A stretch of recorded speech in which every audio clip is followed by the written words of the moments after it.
Namun yang ingin kami tanyakan ini terkait dengan laga Indonesia versus Malaysia malam hari dengan skor telak 4-1. Bagaimana Anda mengamati laga tadi? Ya, perlu kita apresiasi untuk para pemain Indonesia yang mampu menang dengan skor yang luar biasa. 4-1. 4-1. Ini sebuah pencapaian yang maksimal. Ini sebuah hasil yang luar biasa. Kita mampu untuk bisa menghajar, menggulung Malaysia dengan skor yang begitu mencolok 4-1 ya. Ini kinerja yang luar biasa. Bagaimana mereka juga melalui proses TC di Turki, kemudian beberapa kali uji coba juga hasilnya juga sangat maksimal. Menang 4-1 melawan Myanmar. Artinya kepercayaan diri para pemain kita, apalagi setelah menahan Vietnam 0-0 itu pencapaian yang kinerja yang luar biasa. Apa yang menjadi catatan Anda juga malam hari ini? Jelas ya, ketika berbicara Sintayong, saya selalu menganalisa, saya selalu melihat bahwa walaupun memang fisik menjadi hal yang dominan yang diterapkan kepada pemain-pemain kita, tapi itu semua adalah yang diinginkan oleh Sintayong adalah bagaimana etos kerja, kedisiplinan, kemudian mereka selalu menjalankan taktik yang ingin diterapkan oleh Sintayong. Sementara yang menjadi pengamatan Anda terkait dengan babak pertama di menit-menit awal, ada sebuah kesalahan juga yang dilakukan pemain Indonesia. Bagaimana Anda melihat hal itu? Ya, ini kan pertandingan melawan Malaysia itu kan nggak mudah sebenarnya. Ya kan, bagaimana rivalitas kedua tim bagi Indonesia atau Malaysia, dan impact-nya adalah bagaimana kenervesan, kecerobohan, kemudian keteledoran itu mungkin saja bisa terjadi gitu. Tapi setelah itu para pemain kita sudah mulai tumbuh, sudah mulai memiliki kepercayaan diri, dan tidak hanya memiliki 4 gol, tapi bagaimana mereka juga karakter mereka begitu kuat, struktur bertahan mereka juga sangat baik gitu kan.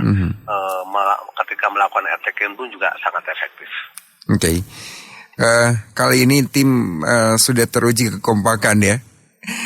Nah, namun keberadaan Sintayong juga malam hari ini benar-benar menjadi sorotan, di mana hampir 90 menit nampaknya tidak bergeser dari posisi, terus mengawal di pinggir lapangan Sintayong ini. Bagaimana Anda melihat hal ini juga? Ya, itu kan sebagian dari sebuah tanggung jawab ya dari seorang pelatih ya. Bagaimana seorang pelatih itu harus selalu berada di pinggir lapangan untuk memberikan coach influence. Bagaimana mencoba untuk memotivasi, mengingatkan para pemainnya untuk selalu berada dalam jalur yang benar. Dalam arti kata taktik dan strategi harus tetap dijalankan. Bagaimana mereka harus defend, bagaimana mereka harus transisi. Ketika pemain dalam kondisi capek, ketika pemain dalam kondisi yang belum stabil, peran seorang pelatih itu memang sangat penting selama pertandingan untuk bisa selalu mengingatkan para pemainnya agar selalu bisa bermain konsisten. Ini ya. Jadi dikawal terus ini ya, Sintayong ini terus tidak melepas, tidak bergeser posisinya gitu terus, sehingga pemain pun mentalnya terus kuat ya. Meskipun sempat tertinggal lebih dulu begitu ya. Oke. Karena memang apapun yang terjadi, ketika memang hasilnya, alhamdulillah hasilnya sekarang kan luar biasa. Betul. Ketika memang hasilnya tidak sesuai harapan pun, seorang pelatih yang akan bertanggung jawab kepada federasi nantinya, yaitu Sintayong. Oke. Nah, kemudian nanti juga di selanjutnya ini Indonesia juga akan menghadapi Singapura. Apakah dengan bekal kemenangan malam hari ini ataupun kemenangan sebelumnya lewat Vietnam ini bisa dijadikan modal? Kalau saya memiliki keyakinan ya, ketika mampu menahan Vietnam itu adalah kunci kesuksesan untuk awal para pemain kita atau tim nasional kita untuk bisa mengarungi Piala AFF ini dengan hasil yang sangat baik ya. Kemudian dipertajam dengan kemenangan 4-1. Dan walaupun memang kekuatan Singapura ada di putranya Fandi Ahmad, tapi saya pikir dengan pencapaian 2 kali penampilan yang begitu luar biasa, ini akan menjadi senjata para pemain kita untuk bisa menghajar Singapura dengan skor yang maksimal nanti. Tidak menutup kemungkinan 2-3 gol. Optimis? Saya sangat optimis. Sangat-sangat optimis begitu iya, ya. Karena kapan lagi kalau bukan sekarang? Mudah-mudahan saja. Meskipun kredibilitas Sintayong memang sekarang dipertaruhkan. Betul. Karena memang tidak ada kata lain tim nasional kita harus meraih gelar Piala AFF. Tapi ini juga kalau melihat jeda waktunya juga begitu mepet ya. Nah ini juga masih memungkinkan untuk terus kuat begitu. Tidak ada kata lelah dengan waktu yang begitu mepet. Dengan pencapaian yang sekarang mereka dapatkan, saya pikir recovery akan bisa dimaksimalkan dengan sangat baik. 1-2 hari ya. Buat saya adalah bagaimana kepercayaan diri para pemain, mentalitas pemain sekarang kondisinya agak meninggi. Mudah-mudahan dengan apa yang sudah mereka lakukan hari ini tidak menghalangi recovery mereka di pertandingan berikutnya. Karena memang sama.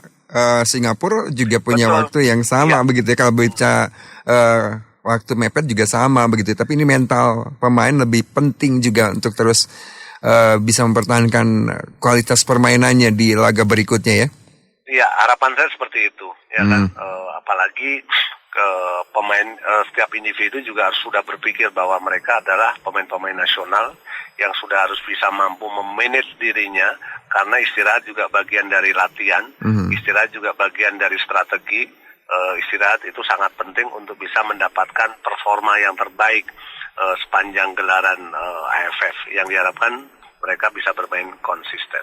Menurut Anda, seberapa besar asa untuk menjadi juara timnas ini? Oh, sangat besar ya. Saya punya pandangan lain. Ini momentum yang sangat baik untuk tim nasional kita itu bisa merebut Piala AFF, karena kita ketahui bersama 5 kali runner up. Saya pikir sudah terlalu banyak ya untuk menjadi runner up ya. Harapan di akhir tahun ini kita bisa menutup dengan gelaran yang fantastis, yaitu meraih trofi untuk pertama kalinya Piala AFF. Mudah-mudahan saja, begitu. Mudah-mudahan di bawah Sintayong gitu ya, bisa dibuktikan. Ini sebuah pembuktian juga timnas kali ini, pelatih timnas kali ini Sintayong untuk membuktikan membawa skuad Garuda menjadi juara di akhir. Karena memang tidak ada lain ya, karena kapan lagi sekarang atau tidak sama sekali gitu. Artinya di situ kembali lagi saya katakan bahwa ini adalah pertaruhan harga diri dari seorang Sintayong. Ketika tidak meraih trofi AFF, silakan untuk pulang ke negaranya. Waduh, ini sudah ada semacam warning nampaknya nih. Mimpi kita terlalu lama ya, gitu. Tidur kita terlalu lama gitu, ya kan.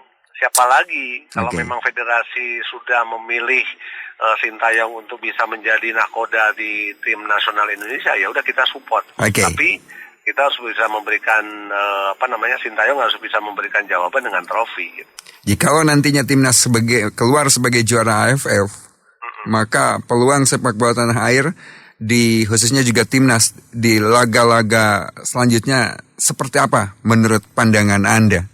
Ketika memang timnas di bawah Sintayong itu mampu meraih Piala AFF, kemudian Sintayong diperpanjang dan masih dipercaya, saya pikir mentalitas pemain kita, etos kerja pemain kita akan bisa minimal memiliki motivasi fighting spirit militan seperti Vietnam.